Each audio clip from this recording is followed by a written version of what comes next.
If you are in check and there is no way to protect the king, then the attacking player declares checkmate. The game is over and he wins. For example, in this position, if the black rook moves to h1, white is checkmate. He is in checkmate because he cannot move away to a safe square, he cannot block the check, and he cannot capture the checking piece as well. He cannot go to any of these 3 squares because the black king guards them. He cannot go to any of these 2 squares because the black rook guards them. The bishop is not in a position to capture the rook, and nor is the bishop in a position to block the check. For these reasons, the king is in checkmate and the game is over. Sometimes a chess game can also end in a draw. Let's first look at a draw by stalemate. In this position, if the queen moves to g3, this is considered a stalemate position or a drawn position. Stalemate occurs under the following conditions.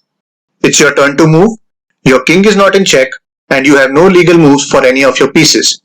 In this position, it's white to move, white is not in check and has no legal moves. All 3 of these squares are covered by the black queen and this pawn is also not able to move.